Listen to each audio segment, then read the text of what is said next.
Assalamualaikum warahmatullahi wabarakatuh. Bertemu lagi dengan saya Melanie Wulandari, calon guru penggerak angkatan 2 Kabupaten Majalengka. Kali ini saya akan membawakan koneksi antar materi pengelolaan program yang berdampak pada murid.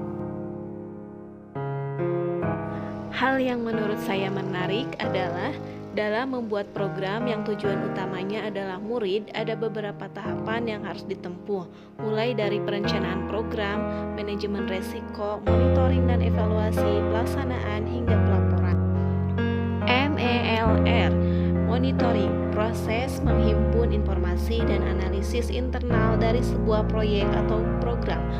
Evaluasi, sebuah penilaian retrospektif secara periodik pada suatu proyek atau program yang telah selesai. Learning, merefleksikan situasi 4F, Fact, Feeling, Finding, and Future.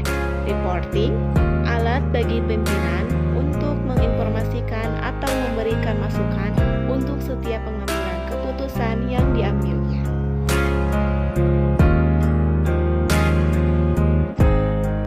Konsep penting yang menjadi kunci dalam strategi dan desain program atau proyek antara lain yang pertama AIM, dampak yang diinginkan, activities, kegiatan program yang sedang dilakukan, objektif, tujuan outcome yang diinginkan, outputs, hasil cepat yang diraih berkontribusi terhadap tujuan, inputs, semua yang dibutuhkan dalam kegiatan.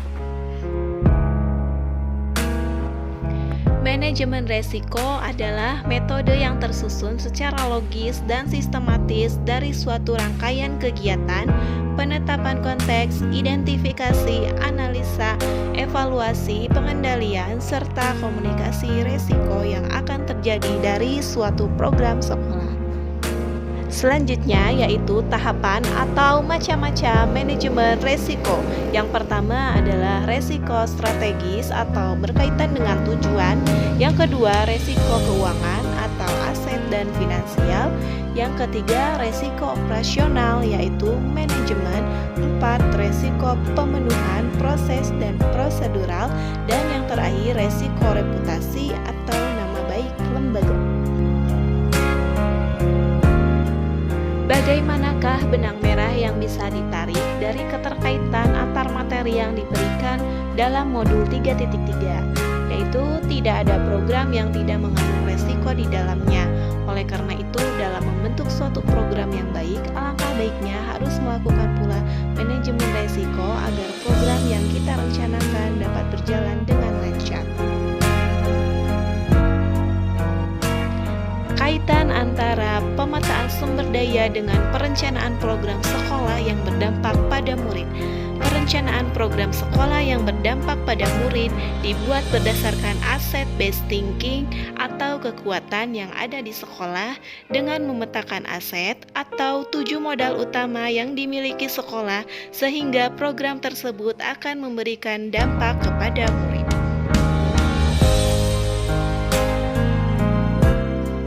Aset yang dimiliki sekolah dimanfaatkan secara maksimal dan dijadikan kekuatan yang optimal tanpa menunggu aset dari luar sekolah dengan menggunakan panduan tahapan bagja sebagai tahapannya. Dengan demikian, program sekolah ini akan berdampak kepada murid-murid kita.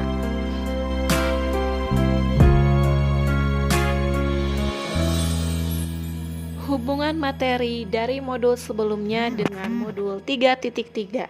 Yang pertama yaitu filosofi Ki Hajar Dewantara.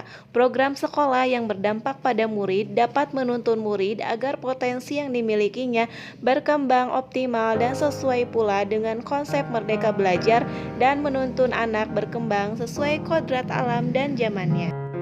Pengelolaan aset sekolah. Program sekolah yang berdampak pada murid merupakan wujud dari pemetaan aset sekolah yang bisa kita manfaatkan demi berjalannya pembelajaran yang lebih baik dan berkembang secara konsisten. Inquiry apresiatif. Program sekolah yang berdampak pada murid dapat dilakukan menggunakan tahapan bagja yang dulu telah kita pelajari pada modul sebelumnya. Kaitan dari mempelajari semua materi dengan peran saya sebagai guru penggerak. Alhamdulillah, modul demi modul telah saya pelajari dan benar-benar memberikan saya pengetahuan baru dan pengalaman belajar yang luar biasa untuk mewujudkan pembelajaran yang berpihak pada murid menuju profil pelajar Pancasila. Guru penggerak merupakan aktor utama menuju perubahan mindset atau pola pikir semua pihak dalam mewujudkan merdeka belajar.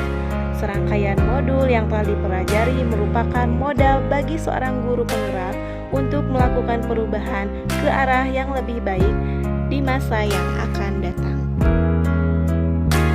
Demikianlah koneksi antar materi kali ini. Salam perubahan, tetap semangat dan bahagia. Wassalamualaikum warahmatullahi wabarakatuh.